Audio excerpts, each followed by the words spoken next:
ಹಾಗಾದರೆ P C Mohan ಅವರು ಹಸು ಕೊಡಿಸಿದ್ರಲ್ಲ? ಪಿ ಸಿ ಮೋಹನ್ ಕೊಡಿಸಿದ್ದು ನಮ್ಮ ಪಾರ್ಟಿಯಿಂದ, ನಾವು ಗೋ ರಕ್ಷಕರಾಗಿ ಕೊಡಿಸಿದ್ದು. ನೀನು ಗೋ ಭಕ್ಷಕ, ನೀನು ಗೋಗಳು ಕೆಚ್ಚಲು ಕೊಡಿಸಿದೀಯಾ? ಆ ಕೊಯ್ಸಿರೋ ತಪ್ಪು ನಿಂದು. ನಿನ್ನ ತಪ್ಪನ್ನು ತಿದ್ಕೊಳ್ಳೋದಕ್ಕೆ ಅಲ್ಲಿಗೆ ಯಾರ ಕೈ ನಿಮ್ಮ ಮನೇಲಿ ಯಾರಿಗೋ ಬಂದು ಯಾರೋ ಕೈ ಕತ್ತರಿಸ್ಬಿಟ್ಟು ಹೋಗ್ಬಿಡ್ತಾರೆ. ರಿಪೇರಿ ಮಾಡಿಸ್ಕೊಳ್ಳೋಂತ ಕಾಸು ಕೊಟ್ಬಿಟ್ರೆ ಆಗ್ಬಿಡ್ತದ? ಶಿಕ್ಷೆ ಕೊಡಿಸೋ ಕೆಲಸಕ್ಕೆ ಏನು ಮಾಡಿದ್ಯಾ? ಏನು ತನಿಖೆ ಮಾಡ್ತಾ ಇದೆಯಾ? ಯಾವನೋ ಹುಚ್ಚಿನ ಕರ್ಕೊಂಡ್ಬಿಟ್ಟು ಅರೆಸ್ಟ್ ಮಾಡಿಬಿಟ್ಟು ನೀವು ಕೋರ್ಟಲ್ಲಿ ಜೈಲಿಗೆ ಬಿಡೋ ಬದಲು, ನ್ಯಾಯಾಂಗ ಬಂಧನ ಕೊಡೋ ಬದಲು ಪೊಲೀಸ್ ಕಸ್ಟಡಿಗೆ ತೊಗೋಬೇಕಾಗಿತ್ತು. ಇದು ನಮ್ಮ ಒತ್ತಾಯ. ಪೊಲೀಸ್ ಕಸ್ಟಡಿ ತೊಗೊಂಡ್ರೆ ನೀವೆಲ್ಲ ಬಂಡವಾಳ ಈಚೆ ಬರುತ್ತೆ. ಭಾರತೀಯ ಜನತಾ ಪಾರ್ಟಿ ಅಧಿಕಾರದಲ್ಲಿದ್ದಾಗ ಗೋಹತ್ಯೆ ಆಗಿಲ್ವಾ ಅಂತೀರಾ? ಯಾಕಂತಂದರೆ ಸ್ಟ್ಯಾಟಿಸ್ಟಿಕ್ಸ್ಗಳನ್ನು ನೋಡಿದಾಗ ಭಾರತೀಯ ಜನತಾ ಪಾರ್ಟಿ ವಾಸ್ ರೂಲಿಂಗ್, ಅತಿ ಹೆಚ್ಚು ಗೋಮಾಂಸ ಸಾಗಾಣಿಕೆ ಆದಂಥ ದೇಶದಲ್ಲಿ ಭಾರತವು ಕೂಡ ಒಂದಾಗುತ್ತೆ. ಅಲ್ಲ ನೋಡಿ, ಈಗ ಸಂದರ್ಭ ನೀವು ಕೇಳ್ತಾ ಇರೋ ಸಂದರ್ಭ ಸರಿಯಾದಲ್ಲ. ಇಲ್ಲಿ ಗೋ ಕೆಚ್ಚಲನ್ನು ಕೊಯ್ದಿರೋ ವಿಷಯದಲ್ಲಿ ನಾವು ಮಾತಾಡ್ತಾ ಇದ್ದೀವಿ.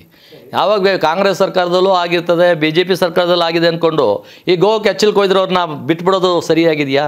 ಹಾಗಾದರೆ ವಾಸ್ತವನೇ ಮಾತಾಡಬೇಕಾಗ್ತದೆ. ನಾವು ಯಾವತ್ತೋ ಏನೋ ಆಗಿದೆ. ನಾನು ಚಿಕ್ಕ ಹುಡುಗರಲ್ಲಿ ದನ ಮಾಂಸ ತಿಂತಾಯಿದ್ದೆ. ನಾನು ತಿನ್ನಲ್ಲ ಅಂತ ಹೇಳಿಲ್ಲ, ತಿಂತಾಯಿದ್ದೆ. ನಾವು ಬಡತನ ಇತ್ತು ನಮ್ಮ ಮನೆಗಳಲ್ಲಿ, ಹಳ್ಳಿಗಳಲ್ಲಿ. ನಾವು ಬುದ್ಧಿ ಬಂದ ಮೇಲೆ ನಮ್ಮ ಅಪ್ಪ ನಮ್ಮ ಅಮ್ಮನಿಗೆಲ್ಲ ಹೇಳಿದ್ವಿ, ಅಪ್ಪ ನಾವು ಬಡತನಪ್ಪ, ಏನು ಮಾಡೋದು, ಕಡಿಮೆ ರೇಟ್ ಸಿಗ್ತದೆ ತೊಗೊಂಬಂದು ತಿಂತೀವಿ ಅಂತ. ಆದರೆ ಇವತ್ತು ಅದೇ ಕೆಲಸ ಮಾಡೋ ಅಂತ ಹೇಳ್ತಾರೆ ಯಾರಾದರೂ. ಇವತ್ತು ಆವಾಗ ನಾವು ತಿಂದಿದ್ದೀವಿ, ನಾನು ತಿಂದಿದ್ದೀನಿ, ನಾನು ತಿಂದಿಲ್ಲ ಅಂತ ಹೇಳಿಲ್ಲ. ಅವತ್ತು ನಾವು ಚಿಕ್ಕ ಹುಡುಗರು ಇದ್ವಿ. ಇವತ್ತು ಆ ಬದಲಾವಣೆ ಆಗಬೇಕಲ್ಲ, ಬದಲಾವಣೆ ಜಗತ್ತಿನ ನಿಯಮ ಅಲ್ವಾ, ಪರಿವರ್ತನೆ ಆಗಲೇಬೇಕಲ್ವಾ. ಇವತ್ತು ಹಂಗಂತ ಗೋಗಳನ್ನು ಇವತ್ತು ನಿರಂತರವಾಗಿ ಕಟಕರು ಕಟ್ ಮಾಡ್ತಾಯಿದ್ರು, ಅದಕ್ಕೆ ಹಿಂಸೆ ಕೊಡ್ತಾಯಿದ್ರು, ನಾವು ಸಹಿಸ್ಕೋಬೇಕಾ? ನಮ್ಮ ಸರ್ಕಾರದಲ್ಲಿ ಗೋಗಳು ಕಟ್ ಮಾಡಲಿಲ್ಲ ಅಂತ ನೀವು ಕೇಳೋ ಪ್ರಶ್ನೆಗೆ ಹೇಗಿದೆ ಅದು ನ್ಯಾಯ? ಇವತ್ತು ಗೋಗಳ ರಕ್ಷಣೆ ಆಗಬೇಕಾದ್ದು ಪರಮ ಧರ್ಮ ಇದೆ ನಮ್ಮದು. ಆ ಧರ್ಮದ ವಿಚಾರದಲ್ಲಿ ಇವತ್ತು ನಮ್ಮ ಪೇಜಾವರ ಶ್ರೀಗಳು ಅಯೋಧ್ಯದಿಂದನೇ ಫೋನ್ ಮಾಡ್ತಾರೆ. ಅವ್ರು ಹೇಳ್ತಾರೆ, ಹೇಳಿಕೆ ಕೊಡ್ತಾರೆ, ನಾನು ಉಪವಾಸ ಕೂತ್ಕೋತೇನೆ ಆ ಗೋರಕ್ಷಕೆ ಅಂತ, ಅಯೋಧ್ಯೆಯಿಂದ ಉಪವಾಸ ಕೂತ್ಕೋತೀನಿ, ನಾಮರಣಂತರ ಕೂತ್ಕೋತೀನಿ ಅಂತ ಹೇಳ್ತಾರೆ. ಇವತ್ತು ನಮ್ಮ ಮುಖ್ಯಮಂತ್ರಿಗಳು ಏನಾಗಿದ್ದಾರಪ್ಪ? ಜಮೀರ್ ಅಲ್ವಾ ನಿಮ್ಮ ಶಿಷ್ಯ? ಜಮೀರ್ ಕ್ಯಾ ಕರ್ ರಹಾ ಹೈ ತೂ? ಒಬ್ಬರು ಕಾಂಗ್ರೆಸ್ ಅವರು ಒಬ್ಬರು ಹೇಳಿಕೆ ಕೊಡಲಿಲ್ಲ. ಏನೋ ಜಮೀರ್ ಅಲ್ಲಿ ಬಂದ, ನಾನು ಎಮ್ಮೆ ಹಸು ಕೊಡಿಸ್ಬಿಡ್ತೀನಿ.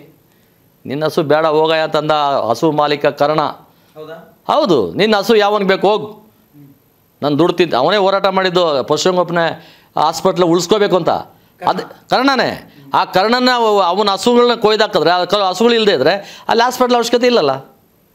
ಇದು ಇರ್ತಕ್ಕಂಥ ಹಿನ್ನೆಲೆಗಳು. ಈ ಹಿನ್ನೆಲೆಗಳಲ್ಲಿರ್ತಕ್ಕಂಥದ್ದು ಒಂದು ಭೂಮಾಫಿಯಾ ಅಲ್ಲಿ ಕೆಲಸ ಮಾಡ್ತಾಯಿದೆ. ಆ ಭೂಮಾಫಿಯಾ ಕೆಲಸ ಮಾಡ್ತಾ ಇರ್ತಕ್ಕಂಥದ್ದಕ್ಕೆ ಬೆಂಬಲವಾಗಿರ್ತಕ್ಕಂಥದ್ದು ಇದೇ ಜಮೀರು, ಇದೇ ಕಾಂಗ್ರೆಸ್ ಪಕ್ಷ. ಈ ಜಮೀರು ಮತ್ತು ಕಾಂಗ್ರೆಸ್ ಪಕ್ಷ ಒಂದಾಗಿ ನೀವು ಯಾಕೆ ಅವನ ಅಪರಾಧಿನೇ ಪೊಲೀಸ್ ಹೇಳ್ಬೇಕಾದಾಯಿತು? ಗಿರೀಶ್ ಒಳ್ಳೆ ಪೊಲೀಸ್ ಆಫೀಸರು, ಅವ್ರಿಗೆ ಹೇಳ್ಬೋದಾಯಿತು, ನೀನು ಯಾಕೆ ಹೇಳ್ತಾ ಇದೀಯ ಇವತ್ತು ನೀನು ಹೇಳ್ತಾ ಇರ್ತಕ್ಕಂಥ ಹೇಳಿಕೆ ತಪ್ಪಾಗಿದೆ. ಇವತ್ತು ಅವನು ಹುಚ್ಚ ಅಂತ ಹೇಳ್ತಾ ಇದೀಯ, ಹಾಸ್ಪಿಟ್ಲಿಗೆ ಹಾಕ್ಬಿಟ್ಟು ಹುಚ್ಚ ಅನ್ನೋ ಸರ್ಟಿಫಿಕೇಟ್ ನೀನು ಎಲ್ಲಿ ನೋಡಿದ್ಯಾ? ಎಲ್ಲಿ ಗೊತ್ತು? ಯಾವ ಹುಚ್ಚಿನೆಲ್ಲೇ ಬಿಡಬೇಕು? ಮೆಂಟಲ್ ಹಾಸ್ಪಿಟಲ್ ತೊಗೊಳ್ಬಿಡ್ಬೇಕಾಯ್ತು, ಜೈಲಲ್ಲಿ ಹಾಕ್ಬಿಟ್ಟಿದ್ರಿ ಅಂತ ಕೇಳ್ಬೋದಾಯ್ತಲ್ಲ ತನಿಖೆ ಮಾಡೋಂಥ ಅಧಿಕಾರಿಗಳಿಗೆ. ಮೇಲೆ ಮುಖ್ಯಮಂತ್ರಿಗಳು, ಗೃಹ ಸಚಿವರುಗಳು, ಉಸ್ತುವಾರಿ ಸಚಿವರುಗಳು, ಆ ಕ್ಷೇತ್ರದ ಶಾಸಕರು, ಸಚಿವರು ಯಾಕೆ ಮಾಡಲಿಲ್ಲ? ನಿಮ್ಮ ಉದ್ದೇಶ ಏನು? ಆ ಜಾಗ ಕಬಳಿಸೋದಕ್ಕೆ ಬೆಂಬಲವಾಗಿ ಮುಸಲ್ಮಾನರನ್ನು ಓಲೈಕೆ ಮಾಡಬೇಕು ಅಂತ. ದೇಶಭಕ್ತ ಮುಸಲ್ಮಾನರು ಯಾರೂ ಅದನ್ನು ಒಪ್ಪೋದಿಲ್ಲ. ದೇಶಭಕ್ತ ಮುಸಲ್ಮಾನರು ನಮ್ಮ ಜೊತೆ ಮಾತಾಡಿದ್ದಾರೆ ಭಾಳ ಜನ.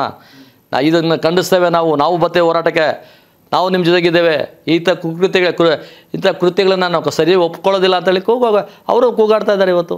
ಇವತ್ತು ನಮ್ಮ ದೇಶದಲ್ಲಿ ಎರಡು ಥರ ಮುಸಲ್ಮಾನರಿದ್ದಾರೆ. ಒಂದು ದೇಶಭಕ್ತ ಮುಸಲ್ಮಾನರಿದ್ದಾರೆ, ಒಂದು ದೇಶದ್ರೋಹಿ ಮುಸಲ್ಮಾನರಿದ್ದಾರೆ. ದೇಶದ್ರೋಹಿ ಮುಸಲ್ಮಾನರ ಬಗ್ಗೆ ಕಾಳಜಿ ಇರ್ತಕ್ಕಂಥವ್ರು, ಅನುಕಂಪ ಇರ್ತಕ್ಕಂಥದ್ದು, ಕುಕ್ಕರ್ ಬಾಯ್ಸ್, ಕುಕ್ಕರ್ ಬಾಯ್, ಅರೆ ಬ್ರದರ್, ಕ್ಯಾ ಬ್ರದರ್ ಹೈ ಬಿ? ಕುಕ್ಕರ್ನಲ್ಲಿ ಬಾಂಬ್ ಬಿಟ್ಟು ಸಾಯಿಸೋರನ್ನ ಬ್ರದರ್ ಅಂತಾರ? ಸಿದೇ ಗೌರಿಪಾಳ್ಯದಲ್ಲಿ ಗಾಂಜಾ ಕುಡಿದು ಸಾಯ್ತಾ ಇದ್ದಾರೆ ಜನ, ಅವರೆಲ್ಲ ನನ್ನ brothers, all are my brothers. ಅರೆ D K Shivakumarappa, all are your brothers. ಇಲ್ಲಿ ಅಖಂಡ ಶ್ರೀನಿವಾಸಮೂರ್ತಿ ಮನೆಗೆ ಬೆಂಕಿ ಹಚ್ಚಿ ಪೊಲೀಸ್ ಸ್ಟೇಷನ್ ನುಗ್ಗಿ ದಾಂಧಲೆ ಮಾಡಿದ್ರಲ್ಲ, ಆಲ್ ಆರ್ ಮೈ ಬ್ರದರ್ಸ್, ಎಲ್ಲ ಬ್ರದರ್ಗಳೇನಾ? ಸರಿ, ಚಾಮರಾಜಪೇಟೆಯ ಈ ಘಟನೆ ಹಿಂದೆ, ಅಂದರೆ ಹಸುವಿನ ಕೆಚ್ಚಲ ಕೊಯ್ದಂತಹ ಘಟನೆ ಹಿಂದೆ ಈ ಒಂದು ಕಥೆ ಇದೆ ಅಂತ ನೀವು ಹೇಳಿದ್ರಿ. ಈಗ ಹೊನ್ನಾವರದಲ್ಲಿ ಮತ್ತೊಂದು ಪ್ರಕರಣ ದಾಖಲಾಗಿದೆ. ಅಲ್ಲಿಯೂ ಕೂಡ ಗರ್ಭವತಿ ಆಗಿರುವಂಥ ಒಂದು ಹಸುವನ್ನು, ಅದರ ಕರಳನ್ನು ಬಗೆದು ಅಲ್ಲಿಯ ಮಾಂಸವನ್ನು ತೆಗೆದುಕೊಂಡು ಹೋಗಿದ್ದಾರೆ, ರುಂಡವನ್ನು ಚೆಂಡಾಡಿದ್ದಾರೆ, ಆ ರುಂಡವನ್ನು ಕಡಿದು ಬಿಟ್ಟಿದ್ದಾರೆ, ಇಷ್ಟೆಲ್ಲ ವಿಕೃತಿ ಮೆರೆದಿದ್ದಾರೆ. ಸೊ ಅಲ್ಲಿ ಘಟನೆ ಬಗ್ಗೆ ಏನು ಹೇಳ್ತೀರಿ? ಅಲ್ಲ, ಎಲ್ಲ ಕಡೆ ಏನೇನು ನಡೆದ್ರು ಗೋವುಗಳ ಮೇಲೆ, ಗೋವು ಒಂದು ಮೂಕ ಪ್ರಾಣಿ. ಅದು ಎಲ್ಲರ ಪ್ರಾಣ ಉಳಿಸ್ತಕ್ಕಂಥ, ಜೀವ ಉಳಿಸ್ತಕ್ಕಂಥ ಒಂದು ದೊಡ್ಡ ತಾಯಿ ಸಮಾನ. ಅದು ಇಡೀ ವಿಶ್ವದಲ್ಲಿ ಯಾರೇ ಆದ್ರೂ. ಅದಕ್ಕೆ ಗಾವೋ ವಿಶ್ವಸ್ಯ ಮಾತರಹ ಅಂತ ಹೇಳೋದು. ಹೌದು. ಹಾಗಾಗಿ ಗೋವುಗಳನ್ನು ಈ ರೀತಿ ವಿಕೃತವಾಗಿ ನಡೆಸ್ಕೊಳ್ತಾ ಅದಕ್ಕೆ ಕಾರಣ ಏನಂದರೆ, ಇವತ್ತು ಕಾಂಗ್ರೆಸ್ ಸರ್ಕಾರ ಬಂದರೆ ಒಂದು ಸಮುದಾಯ ನಮಗೆ ಸ್ವಲ್ಪ ಬೆಂಬಲವಾಗಿದ್ದಾರೆ. ಆದರೆ ಡಿ ಕೆ ಶಿವಕುಮಾರ್ ಅವರು ಹೇಳ್ತಾರೆ, ನಾನು ಎಲ್ಲ ಸಮುದಾಯಕ್ಕೂ ಸಂಬಂಧಿಸಿದಂತಹ ನಾಯಕ, ನಾನು ಹಿಂದೂ ಧರ್ಮವನ್ನು ಪಾಲನೆ ಮಾಡ್ತೇನೆ ಅಂತ ಹೇಳ್ತಾರೆ. ಅನೇಕ ಹಿಂದೂ ದೇವಸ್ಥಾನಗಳಿಗೆ ಹೋಗಿ ಬರ್ತಾ ಇರೋದು ನೀವೇ ನೋಡ್ತಾ ಇದ್ದೀರಿ. ಅಲ್ಲ ಅವರು ಹೋಗ್ತಾ ಇರೋದು ಮುಂದೆ ಮುಖ್ಯಮಂತ್ರಿ ಆಗಬೇಕು ಅನ್ನೋ ಕಾರಣಕ್ಕೆ. ಮುಖ್ಯಮಂತ್ರಿ ಆಗಬೇಕು, ಮುಖ್ಯಮಂತ್ರಿಗೆ ದೇವಸ್ಥಾನ ಹೊರ ಕೊಟ್ಬಿಡ್ತಾರೆ, ದೇವರೇ ಕಾಪಾಡಪ್ಪ ಅಂತಲ್ಲಿ ಎಲ್ಲ ಕಡೆ ಹೋಗಿ ನೀನು ಕಾಲು ಬೀಳ್ತಾ ಇರೋದು, ಅಡ್ಡು ಬೀಳ್ತಾ ಇರೋದು, ಸಾಷ್ಟಾಂಗ ನಮಸ್ಕಾರ ಮಾಡ್ತಾ ಇರೋದು, ಆಮೇಲೆ ಅಲ್ಲಿ ಹೋಮ ಹವನಗಳು ಮಾಡ್ತಾ ಇರೋದು ಇದು ಕಾರಣಕ್ಕೆ. ನೀನು ನಿಜವಾಗ್ಲೂ ಆ ಥರ ಇದ್ದರೆ ಈ ಗೋ ಹತ್ಯೆನ ಖಂಡಿಸಿ. ಅದು ಅಲ್ಲಿ ದೇವ್ರಿಗೆ ಬಿಟ್ಟಂಥ, ನಂಜನಗೂಡಲ್ಲಿ ದೇವ್ರಿಗೆ ಬಿಟ್ಟಂಥ ಒಂದು ಹಸು ಕರುವನ್ನು ಬಾಲ ಕಟ್ ಮಾಡಿದ್ರೆ ಆ ವಿಕೃತ ನಡೆಸಿದಂಥ ವ್ಯಕ್ತಿನ ಹಿಡಿದು ಬಂಧಿಸಿ ಏನಾಯಿತು ಅಂತ ತನಿಖೆ ಮಾಡಿಸಿ. ಅಲ್ಲೆಲ್ಲೋ ಗರ್ಭವತಿ ಆಗಿರ್ತಕ್ಕಂಥ ಒಂದು ಗೋಮಾತೆಯನ್ನು ನೀವು ಕರಳು ಬಗೆದು ತಿಂತಿರಲ್ಲ, ಇದನ್ನು ಖಂಡಿಸಿ. ಅಂದರೆ ಏನು, ಹಿಂದೂಗಳನ್ನು ರೊಚ್ಚಿಗೆಬ್ಬಿಸ್ಬೇಕು. ಇಲ್ಲಿ ನಮ್ಮ ಸಿದ್ದರಾಮಯ್ಯನವರು ಮೂಢಾಗರಣದಲ್ಲಿ ಸಿಗಾಕೊಂಡಿದ್ದಾರೆ, ಜೈಲಿಗೆ ಹೋಗ್ತಾರೆ ಅಂತ ನಾನು ಹೇಳಲ್ಲ, ಅದು ಹಾಗೆ ಆಗ್ತದೆ. ಅದು ಯಾರೋ ಜವರಯ್ಯ ಅಂತ ಒಬ್ಬ ಶೆಡ್ಯೂಲ್ ಕಾಸ್ಟನು, ಪರಿಶಿಷ್ಟ ಜಾತಿಗೆ ಸೇರಿದಂಥವನು, 1936ರಲ್ಲಿ ₹1 ಕೊಟ್ಟು ಆಕ್ಷನಲ್ಲಿ ಬ್ರಿಟಿಷ್ ಗೌರ್ಮೆಂಟಲ್ಲಿ ಬ್ರಿಟಿಷ್ನವ್ರ ಹತ್ರ ₹1 ಕೊಟ್ಟು ಕೊಂಡ್ಕೊತಾರೆ 3 ಎಕರೆ 16 ಗುಂಟೆ. ಅದನ್ನು ನೀವು ದಾನ ಪತ್ರ ಕೊಟ್ಬಿಟ್ಟಾಳೆ ನಮ್ಮ ಮಾಮೈದ ನನ್ನ ಹೆಂಡ್ತಿಗೆ. ಅದು ಯಾರಪ್ಪ ಆ ಜವರಯ್ಯ? ಏನಾಗ್ಬೇಕು ನಿಮಗೆ? ಜವರಯ್ಯನಿಗೂ ನಿಮ್ಗೇನು ಸಂಬಂಧ?